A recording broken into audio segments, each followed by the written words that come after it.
আর এই মুহূর্তে নজর রাখতেই হচ্ছে চন্দ্রনাথ রথ খুনে আরো গ্রেপ্তার, আরো একজনকে গ্রেপ্তার করা হয়েছে। কোথা থেকে গ্রেপ্তার, কাকে গ্রেপ্তার করা হলো, এবার আরো বিস্তারিত এই বিষয়ে জানাতে পারবে রৌনক রয়েছে আমার সঙ্গে। রৌনক, চন্দ্রনাথ রথ খুনে এর আগেও গ্রেপ্তারি হয়েছে, এবার কাকে গ্রেপ্তার করা হলো, কোথা থেকে কিভাবে যোগ?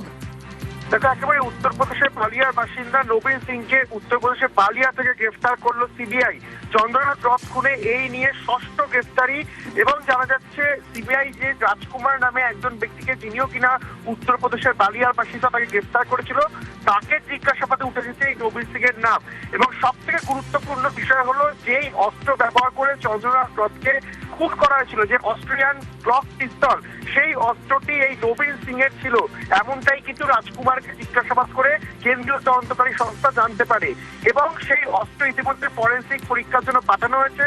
আদতে এই অস্ত্র ব্যবহার কে করেছিল, শুটার কারা ছিল, এবং দেখা যাচ্ছে উত্তরপ্রদেশের বালিয়ার যে যোগ, সেক্ষেত্রে এই নেক্সাসটা কতদূর বিস্তৃত রয়েছে, গোটা বিষয় কিন্তু ইতিমধ্যে কেন্দ্রীয় তদন্তকারী সংস্থা এই দুজনকে জিজ্ঞাসাবাদ করে জানার চেষ্টা করছে। একটু জানতে চাইবো এই নবীন সিং সম্বন্ধে, এই দুষ্কৃতির কিভাবে যোগ, এই যে উত্তরপ্রদেশের বালিয়া থেকে গ্রেপ্তার, কি কি জানা যাচ্ছে এই নবীন সিং সম্পর্কে?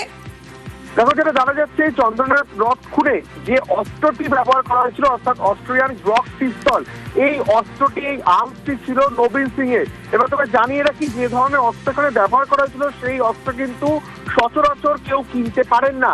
সেক্ষেত্রে নবীন সিং এর কাছে এই গ্লক পিস্তল কিভাবে এলো এবং এটি পুরোপুরি বেআইনি, সেক্ষেত্রে এই পিস্তলটি কে ব্যবহার করে চন্দ্রনাথ রথকে খুন করেছিল, এই বিষয়গুলি জানার জন্যই কিন্তু ইতিমধ্যে উদ্ধার হওয়া যে অস্ত্র, সেটি ফরেন্সিক পরীক্ষার জন্য পাঠানো হয়েছে। যে রাজকুমার বলে যে ব্যক্তিকে সিবিআই এর আগেই উত্তরপ্রদেশের বালিয়া থেকে গ্রেফতার করেছিল, তাকে জিজ্ঞাসাবাদেই কিন্তু নবীন সিং এর নাম উঠে এসছে। এবং এরও পূর্বে একাধিক অস্ত্র আইনের মামলা রয়েছে এর নামে। সেক্ষেত্রে একটা যে নেক্সাস কাজ করছে এই সুপারি কিলারদের, গোটা বিষয়টি কিন্তু রাজকুমার এবং নবীন সিংকে জিজ্ঞাসাবাদ করে তাদের নেক্সাসটি কতদূর বিস্তৃত, এর পেছনে কারা কারা যুক্ত রয়েছে, গোটা বিষয়টি কেন্দ্রীয় তদন্তকারী সংস্থা জানার চেষ্টা করছে। বেশ।